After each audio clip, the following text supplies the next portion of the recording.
주일날 교회를 방문해서 말씀을 전했는데 담임 목사님이 계시는데 말씀을 전하는 경우는 거의 드뭅니다.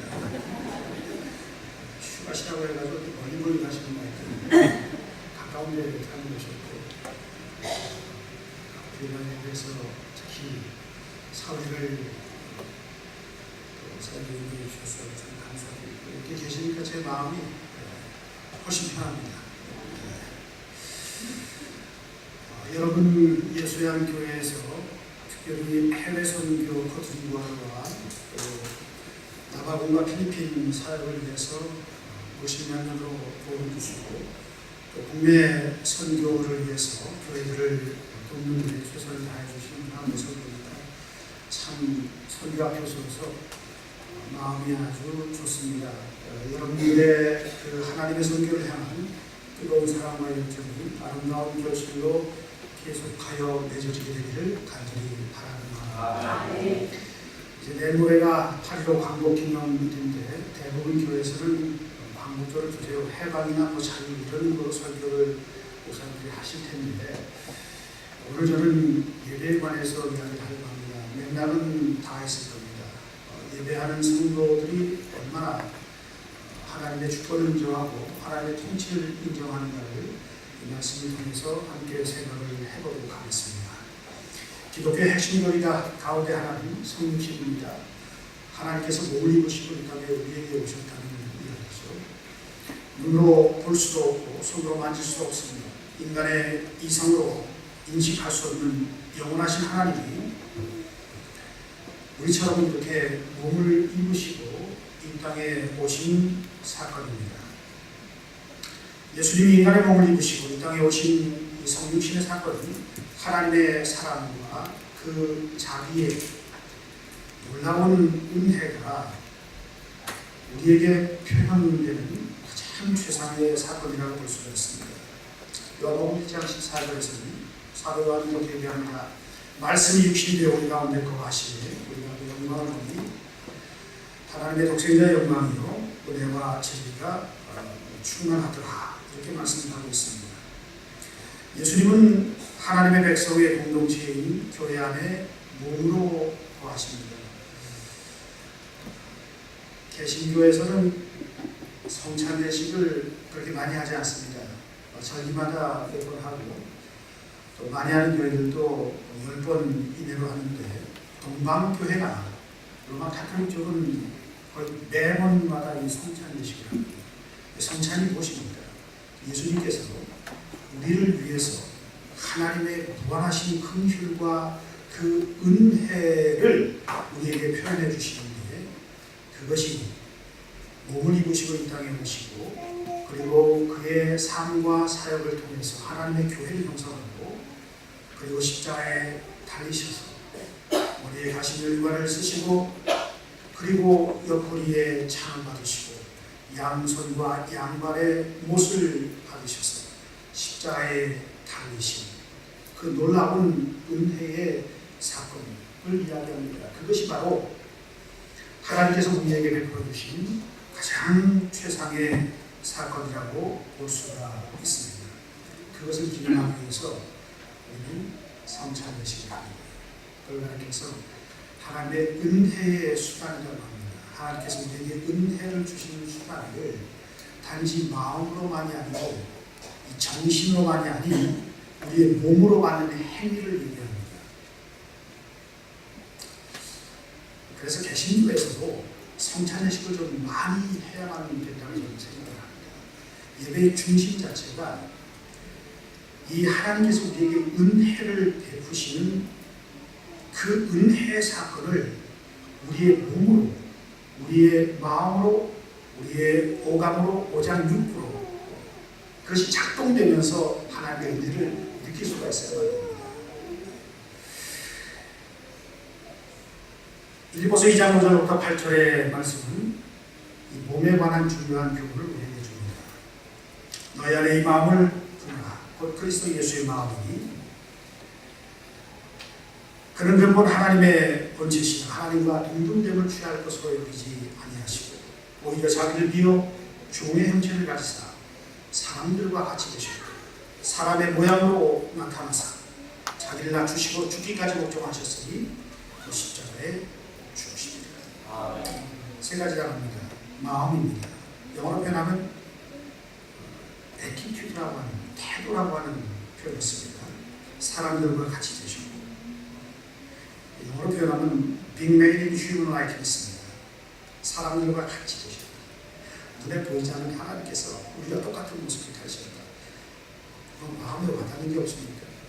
하나님이 우리하고 똑같이 되셨다라고 하는 거, 이거는 참 놀라운 은혜입니다.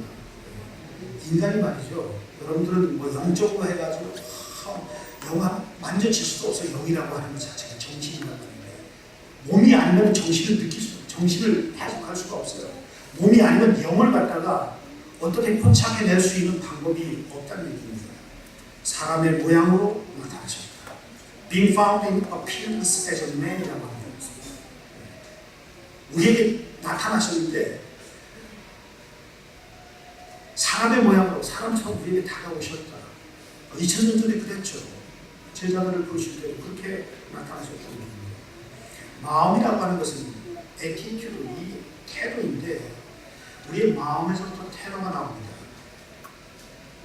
그 태도에서부터 우리의 삶의 모습이 형성되고 그것이 우리의 인격을 형성하고 우리의 삶을 좌우하게 됩니다. 우리의 마음에 진정성이 있다고 한다면 그 진정성 있는 그 마음은 우리의 말과 태도, 사람들을 대하는 그 태도로 드러나게 되어 있는 것입니다. 그럼 하나님은 우리를 그렇게 지극히 사랑하셨다고 하니까 몸으로 오셔서 그 태도를 보이셨는데 그 태도가 어떤 태도인가 하면 극단적인 태도였어요. 십자가 달려 돌아가셨잖아요. 우리를 사랑하셨어요. 그럼 하나님께서 우리에게 원하시는 것이 무엇일까?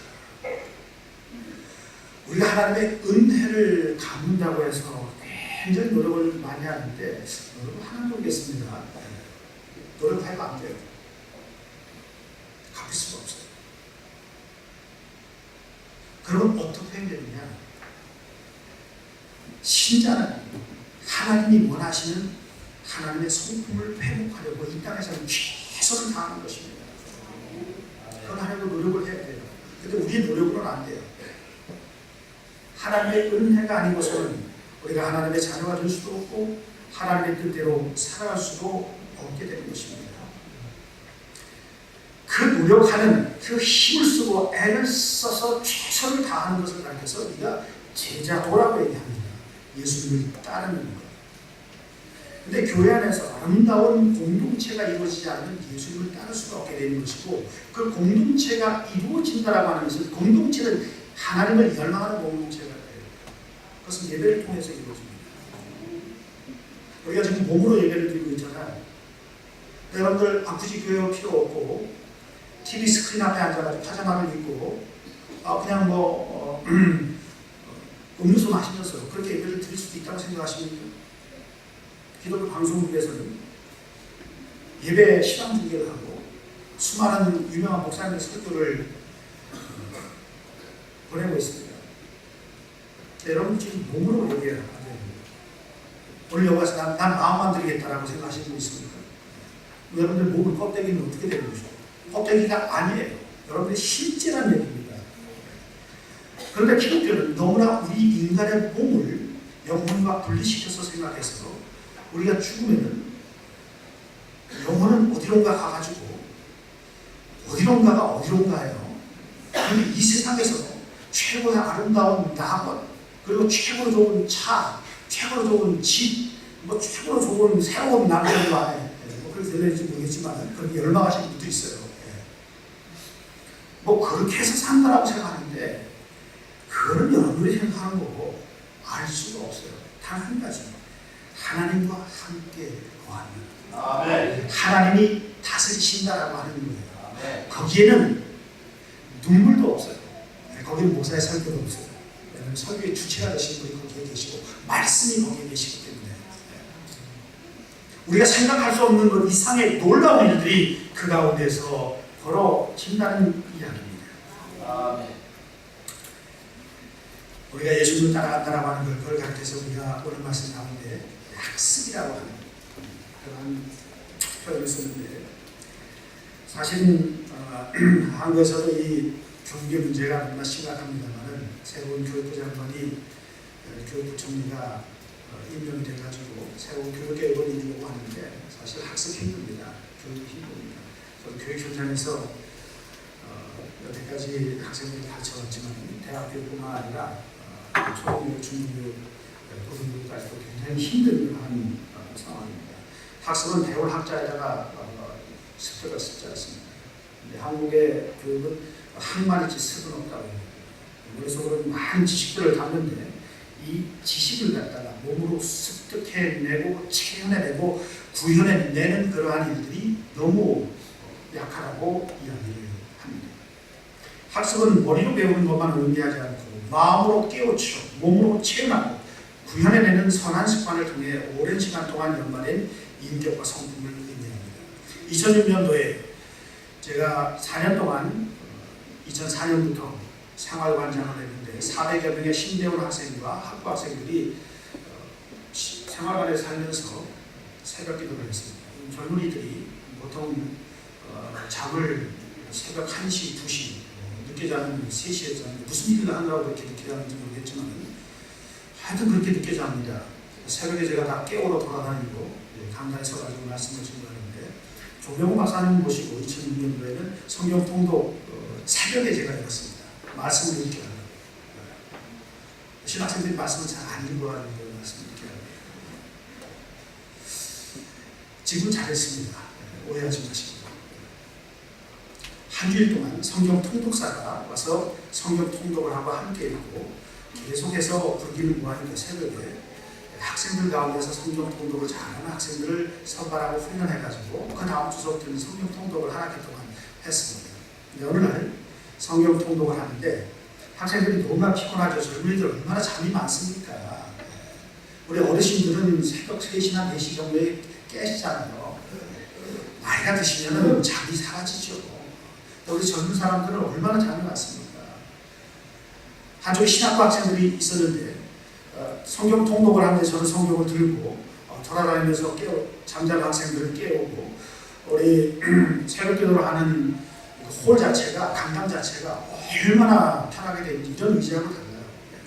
딱 머리를 뒤에 딱 대면 폭신폭신한 쿠션이 있어가지고 그저 하나님의 품에 안긴 것 같은 그러한 기분이 들어가지고 거의 하늘나라로 가는 그러한 상황이 연출되는 합니다. 그래서 제가 의자를 다 바꿔버리고 딱딱한 의자 아니면 뭐 방석을 깔아놓든가 해가지고 했으면 좋겠다라고 얘기했지만 어떻게 할 수가 없었습니다. 신학부 학생들이 모여있는 한쪽 모퉁이에 신학부 학생들이 다 썩은 고목나무처럼 초토화되어 있는 상황에 그 가운데 한 학생이 있었습니다. 신학부 학생이 아니었어요.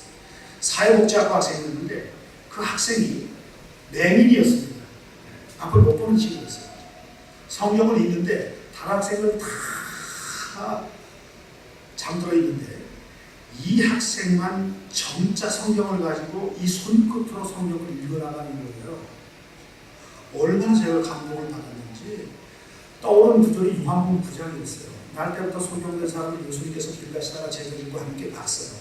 그리고 그 사람을 실로암 못에 가서 씻게 해가지고 그 눈을 뜨게 함으로 말미암아서 나는 그 이야기를 담고 있는 거예요. 그 제가 그 새벽 기도를 마치면서 요한복음 9장의 마지막 구절 말씀을 제가 읽었습니다. 어떤 말씀인가 하면 내가 심판하러 이 세상에 왔으니 보지 못하는 자들은 보게 하고 보는 자들은 맹인이 되게 하려 합니다. 바리새인 중에 예수와 함께 있던 자들이 이 말씀을 듣고 우리도 그런 맹인인가? 예수께서 이르시되 너희가 맹인이 되었더라면 죄가 없었으려니와 본다고 하니 너희 죄가 되리니. 야, 역설적이었어요. 신학교에서 새벽기도를 하는데 신학을 전공하고 목사가 된다고 하는 친구들은 다 쓰러져 있는데 이 맹인인 친구 하나만 이 손끝으로 읽어야 돼요. 우리의 오감으로 하나님께 예배를 드려야 돼요. 우리가 보는 것과 우리가 듣는 것과 우리가 맛을 보는 것과 우리가 또 냄새를 맡는 것과 그리고 하나님의 말씀을 성경을 들고 볼펜으로 줄을 그어가면서 빨간색, 파란색, 노란색, 까만색으로 해가지고 글을 글을 여기다 또 써가면서 손으로 듣게 만듭니다. 여기다가 성경구를 다 하고 성경을 안 갖고 다니는 분들이 있어요. 여기 보니까 성경을 다들 갖고 오셨네요. 그렇게 읽은 것을 제가 몸으로 체득하는 것이 하나님의 말씀을 느낄 수가 있어야 되는구나. 이것이 하나님께 드리는, 몸으로 드리는 영적인 예배의 진정한 모습입니다. 하나님이 우리에게 진정한 모습을 보이셨으니 우리도 하나님 앞에 진정한 모습을 보이려고 노력해야 되는데, 그것이 우리가 주일날 드리는 이 예배 가운데에서 구현되어야 된다는 얘기입니다. 우리의 오감과 우리의 속에 있는 오장 육부가 다 하나님을 사랑하는 그 열망과 열정으로 작동되어야만 되는 것입니다. 이게 예배입니다. 여러분, 예배를 그렇게 드리지 않으면 한 주일 동안 세상에 나가서 우리의 가정과 우리의 일터와 사람들과 만나는 모든 공적인 분야 가운데에서 하나님의 영광을 돌릴 수 있는 힘이 사라집니다. 여러분들 몸으로 지금 예배 드리고 있는데 구체적으로 표현되지 않은 하나님, 즉 몸을 입으시고 우리에게 오시는 그 하나님이 아니면 우리가 그분과 어떤 실제적인 관계를 맺을 방법이 없습니다. 그리스도인들의 공동체가 아버지와 아들과 성령과 하나 되는 경험은 예배를 통해서 이루어집니다. 우리가 드리는 예배는 어떤 프로그램이나 공연이 아닙니다. 예배에서 제가 설교를 하고 있는데, 설교는 설교자의 자기 과시나 또한 신학적인 지식이나 도덕적인 교훈들을 제시하는 것도 아닙니다. 예배는 또한 성도들을 만족시키기 위해서, 또한 즐겁게 하기 위해서 고안된 것도 아닙니다. 그럼 예배는 무엇입니까? 원래 예배는 하나님을 향한 인간의 갈망이 최고의 아름다움으로 고양된 것입니다. 하나님을 갈망하시기 바랍니다. 예수 그리스도의 아름다움을 갈망하시기 바랍니다. 예수 향 교회가 뭡니까? 고린도후서 써있지 않습니까? 예수의 향기. 고린도후서는 제가 좋아하는데 예수의 향기뿐만 아니라 예수의 편지도 나옵니다. 너희는 그리스도 예수의 편지다.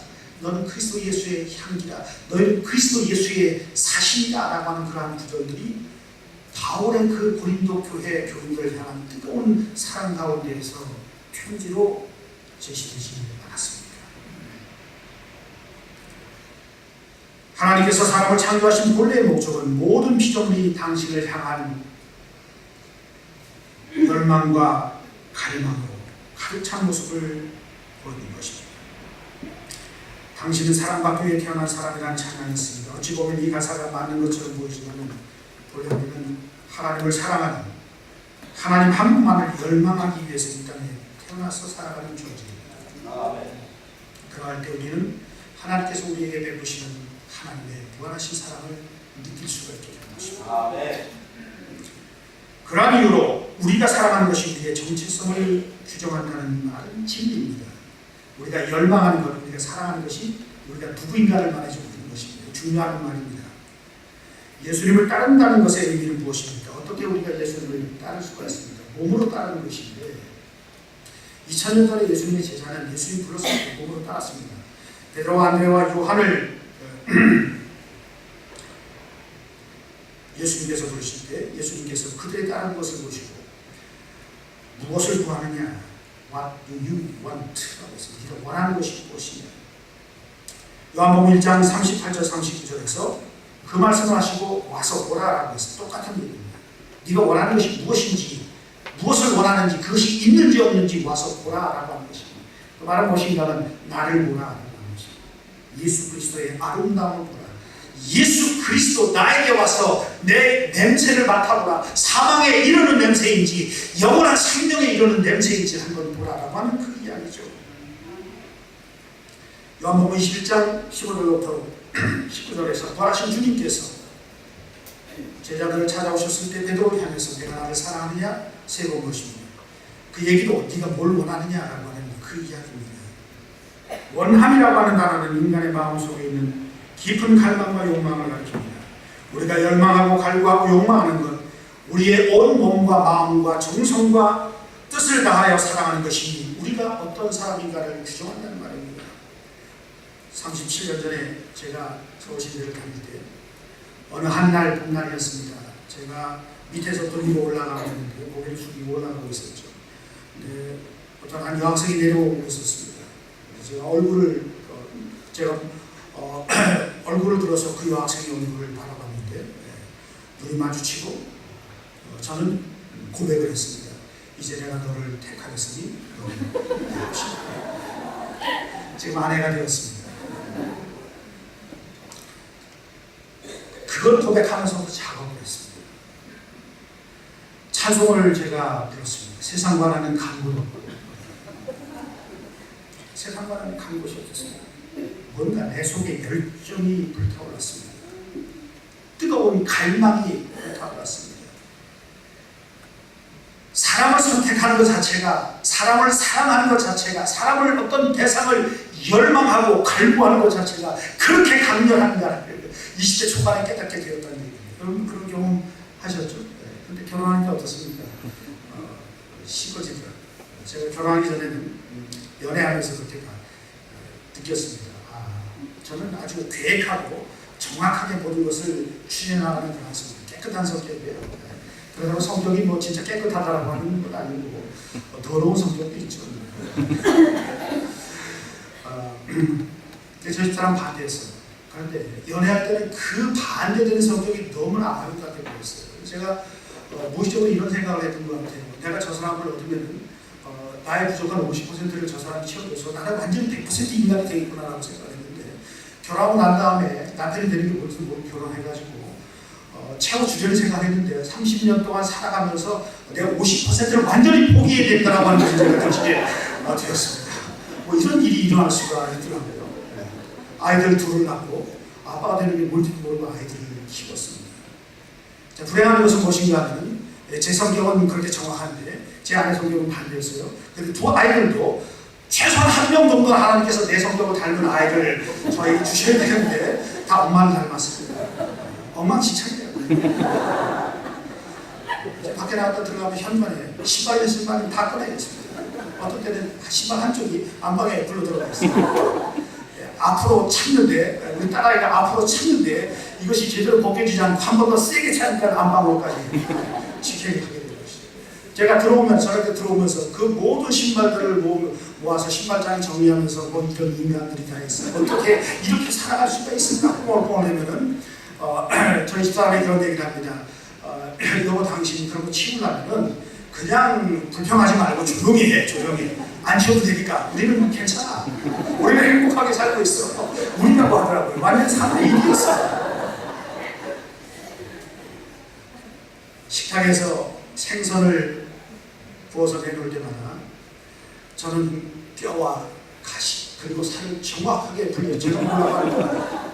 그렇게 분리해야 지성이 풀리는 성격이에요. 분리해서 아내와 아이들 둘을, 딸과 아들을 다 분리해주는데 이것들은 자기들이 생선을 먹을 때는 쥐가 파먹듯이 파먹고 살이 그대로 붙어있는데도 불구하고 그 아까운 생선을 갖다가 다 음식물 쓰레기통으로 버리는 거예요.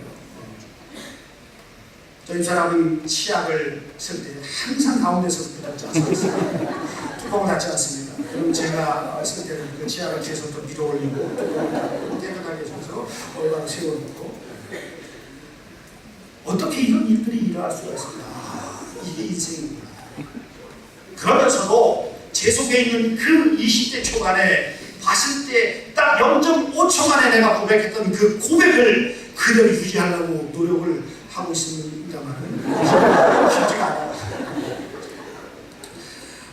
참 다르긴 달라. 하나님께서 어떻게 꼭 다른 사람들끼리 만나게 하시는지 거의 대부분 다 웃으셨는데 그 가정은 다 그렇다는 얘기죠. 부부들이 많이 앉아있으신데 그런 것 같아요. 우리가 열망하는 것이 우리가 어떤 사람인가를 규정합니다. 예수 그리스도를 우리가 처음 믿고 고백했을 때의 그 하나님을 향한 예수님을 향한 뜨거운 열정이 지금의 나를 규정하는 것입니다. 지금도 그렇다고 한다면 TV 광고나 온라인 매장에서는 사람들의 욕구와 욕망을 자극하는 자극적인 광고 문구들도 가득 차 있습니다. 나이키 광고, 영어로 말하면 Just Do It입니다. 번역을 제가 했습니다. 그냥 저지고. 프라다 광고, 악마는 프라다를 입는다. 영화 제목이죠. 아디다스. 성경에 나오죠. 믿는 자에게 능치 못한 없으니까 그걸 따가지고 impossible is nothing. 불가능한 것은 없다. 이런 식으로 광고를 합니다. 맥도날드의 광고는 무엇입니까? I'm loving it. 난 그것을 미쳤어.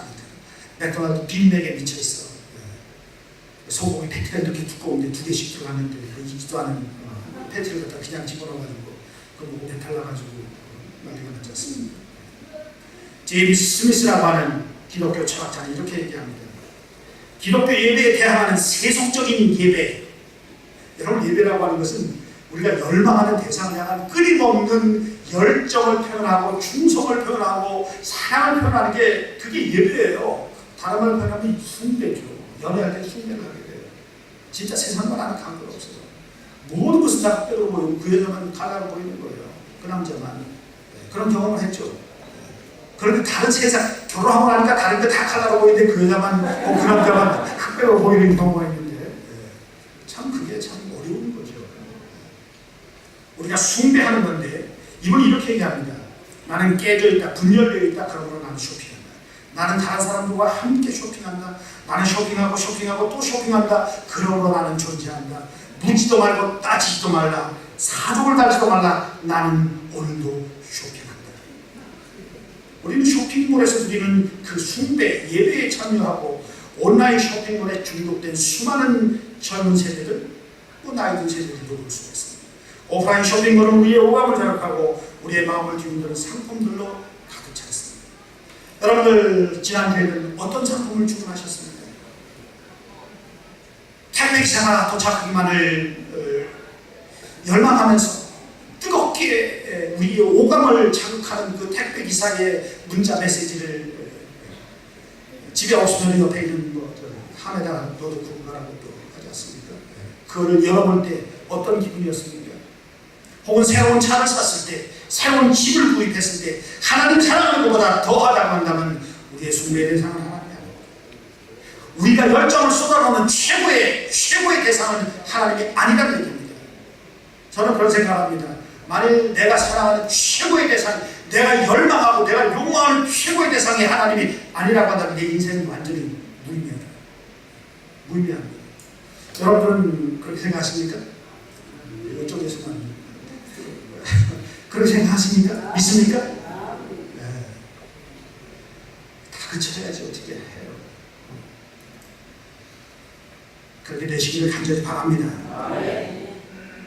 본문 1절은 구약의 제사를 떠올립니다. 특히 아브라함이 100세에 얻은 목숨과 바꿀 수 없는 외아들 이삭을 산제물로 바치라는 하나님의 명령에 대해서 분해하면서 모리아 산으로 가는 여정을 상기시킵니다. 아브라함은 하나님의 명령에 몸으로 순종했습니다.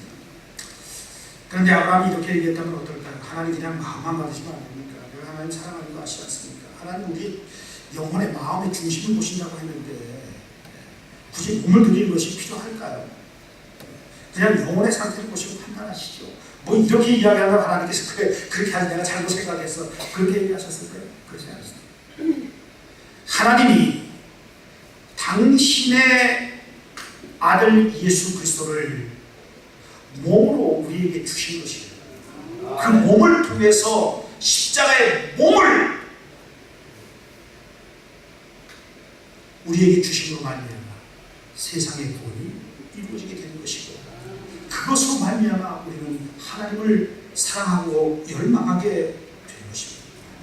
오늘 본문 말씀의 영적 예배는 로키엔 라트레이안이라고 하는 헬라어를 쓰는데 이 로키엔은 로직이라고 하는 말인데 이건 합당하다라고 하는데 합당하다라고 하는 것은 우리가 생각할 때 합당한 것이 아니라 하나님께서 생각할 때 합당한 하나님의 뜻, 하나님의 경륜, 하나님의 경륜을 하나님의 오이코노미아라고 하는데 이 오이코노미아라고 하는 말이 하나님의 경륜입니다. 여기서부터 이코노미가 나왔어요. 이코노미는 뭡니까? 경제예요. 경제는 뭡니까? 삶이에요. 사람을 살리다는 얘기예요. 경제가 이루어져야지. 가정 경제, 국가 경제, 교회 경제, 경제 다 경제죠.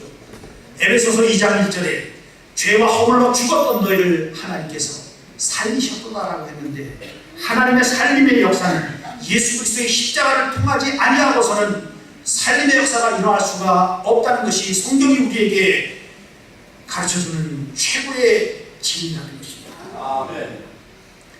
하나님이 그렇게 당신의 외아들의 몸을 우리에게 주셨는데 우리가 몸으로 하나님께 드리는 것이 바로 영적인 예배라는 얘기입니다.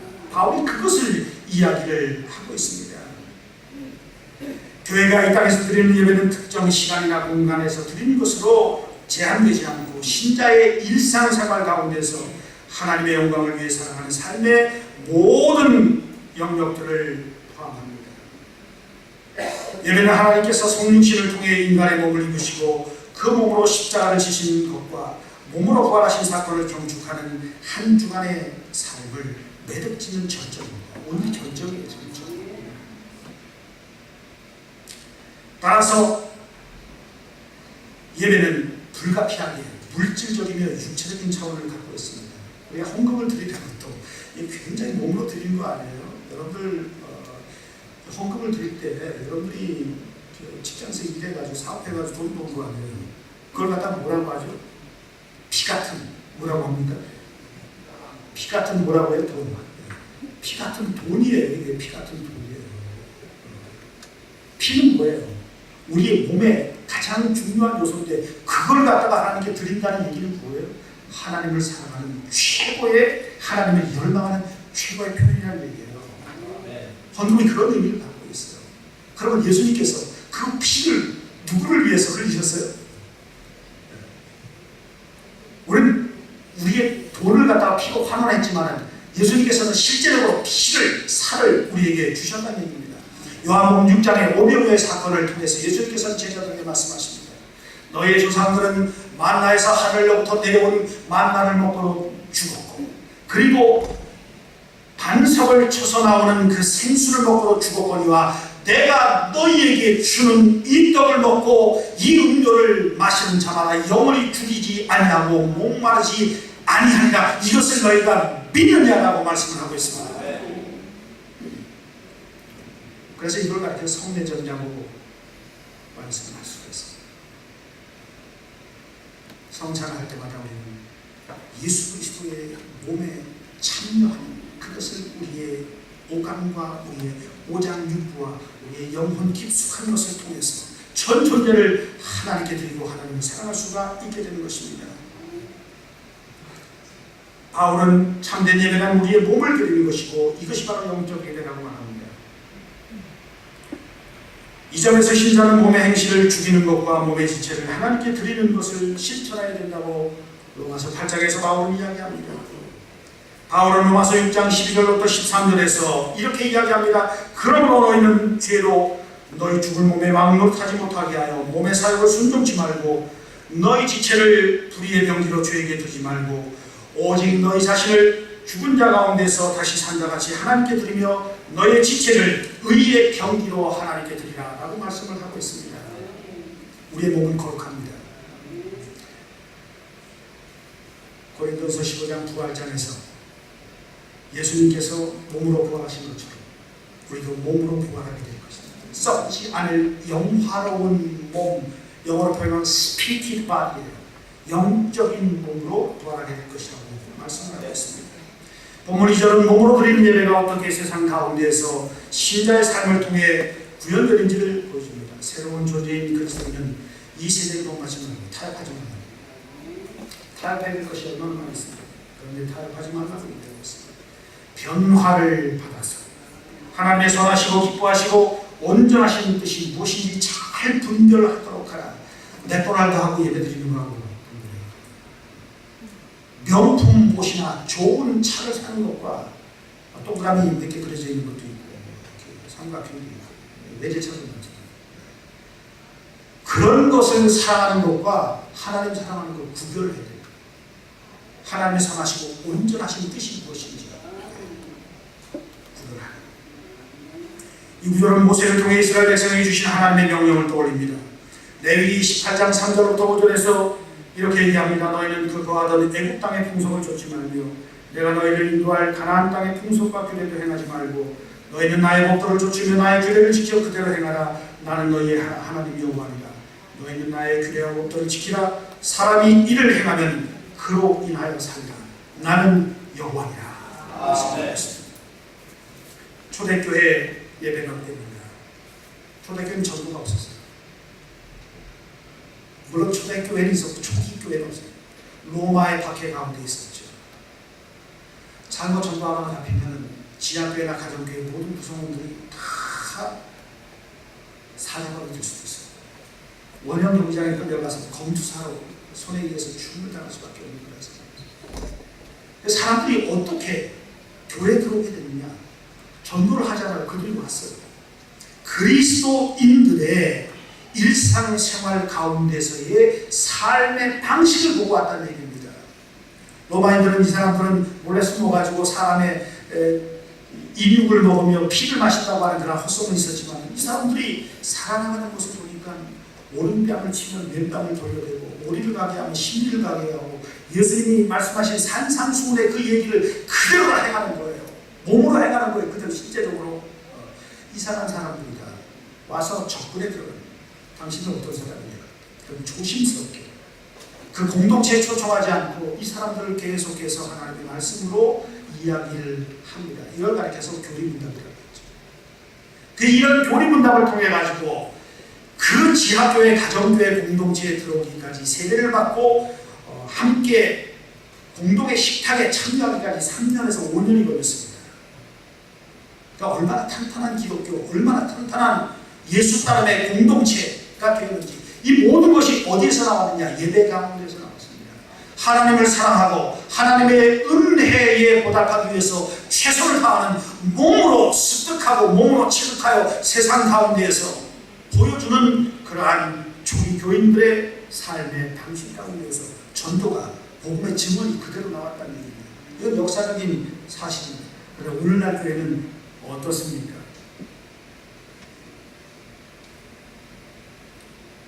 그들은 일상생활 가운데서 정서적이고 정신적인 차원뿐 아니라 몸으로 드리는 예배를 통해서 하나님을 만났습니다.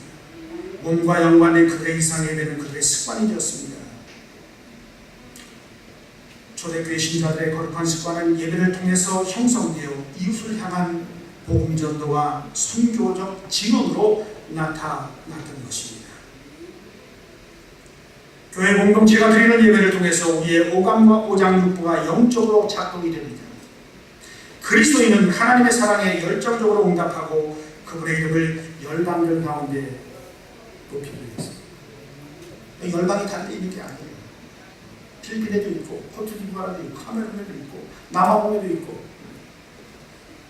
있지만 우리 주변도 열방이에요. 목사님과 대화하는 가운데 미전도 종족들이 아프리카나 남미의 아마존이나 밀림 지역에만 있는 것이 아니라 오늘날 한국 교회 신자들의 가정에도 미전도 종족들이 많이 있다. 그런 너무나 많이 교회에 대해서 들어가지고 항생제를 너무 많이 받아가지고 웬만한 말에는 끄떡도 하지 않는다. 부모님들 말에도 끄떡도 안 한다. 여러분들 부모님들로서 어떻게 자녀들에게 여러분 가정에도 미전도 종족들인 자녀들에게 어떻게 복음의 증언을 하고 있습니까? 초대교회 교인들처럼 하고 있습니까? 교회 잘 나온다고 한다면 참 다행이긴 하지만 그 아이들이 초등학교, 중학교, 고등학교, 대학교를 거쳐서 청년으로 갔을 때 잃어버리지 아니할 자신감을 여러분들 갖고 있습니까? 어떤 가정을 이루고 여러분의 가정에서의 살림의 역사가 일어납니까? 아니면 죽임의 역사가 일어납니까? 주님은 죄와 허물로 죽었던 우리를 살리셨는데 오히려 우리는 우리의 가정을 하나님의 은혜로 말미암아 살리지 않고 다시 죽음의 자리로 몰아넣는다고 한다면 얼마나 우리가 하나님의 은혜와 하나님의 경륜에 반대편으로 가고 있는지를 생각해 봐야만 합니다. 말씀을 마무리하도록 하겠습니다. 고린도전서 3장 16절부터 17절에서 바울은 이렇게 이야기를 합니다.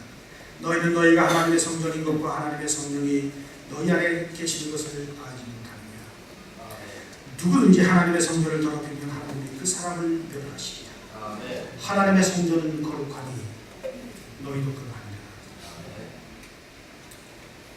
이어서 고린도전서 15장 44절에서 바울은 이렇게 이야기합니다. 육의 몸으로 심고 신령한 몸으로 다시 살아가니 육의 몸이 있은즉 또 영의 몸뿐입니다. 우리는 영적인 몸을 가지고 살아가는 존재입니다. 우리는 세상 사람들과 다른 그러한 것들을 추구하고 열망하는 존재들입니다. 우리가 죽음으로 인해 썩을 몸의 쾌락을 위해 살아가지 않고 썩지 않을 영적인 몸으로 영적 예배를 열망하고 살아가는 방식을 끊임없이 습득하고 체득하고 실현하고 구현해야만 될 것입니다.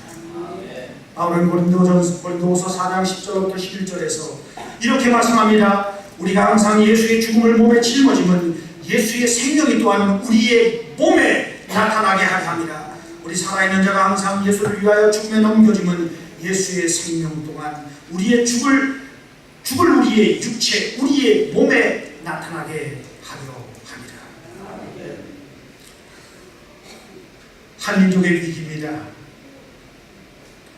우리가 해방을 경축하고 자유를 경축하지만 진정한 자유라고 하는 것은 하나님을 열망하는 이 예배 가운데서 우리는 자유를 느낄 수가 있고 하나님께서 이 민족과 이 나라를 사랑하시고 720만 재외 동포들 그 가운데 있는 수많은 디아스포라 교회들 한인 교회들을 통해서 하나님의 선교사들을 일으키시고 구비하십니다.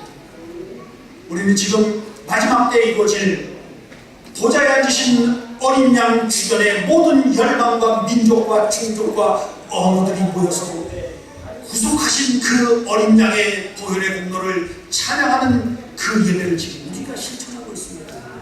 하나님의 나라의 모습을 지금 우리가 여기에서 구현하고 연습을 하고 있는 것입니다.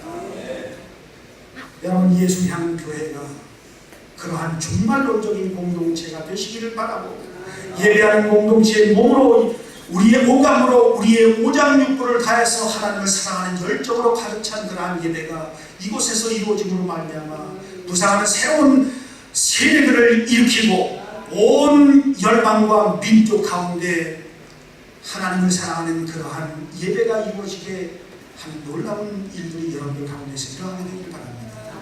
예배가 있기 때문에 선교가 있는 것입니다. 예배가 없는 곳에 우리가 복음을 전하고 그곳에 예배를 드리게 만드는 것입니다. 하나님의 주권에 순종하고 복종하는 그러한 예배가 열방들 가운데에서 이루어질 때까지 우리는 하나님께 진정한 예배를 드리는 것을 포기하지 않을 것입니다. 그러한 결심이 여러분들 가운데 풍성하게 넘쳐나게 되기를 간절히 바랍니다. 기도하겠습니다. 하나님 감사합니다. 이 시간 거룩한 주일을 맞이하여서 주님께 몸으로 드리는 영적인 예배를 드리게 하심을 감사드립니다. 오늘 말씀을 통해서 우리가 받은 교훈을 마음속에 새기고 몸으로 구현해낼 수 있도록 인도하시고 한 주간의 삶이 우리의 일생 동안의 삶이 마지막 때에 이루어지는 그 예배를 연습하고 실천해낼 수 있는 귀한 예배가 예수양 교회 가운데 성도들의 가정에서 그들의 일상의 삶 가운데서 이루어질 수 있도록 인도하여 주옵소서. 예수님의 이름으로 간절히 기도합니다.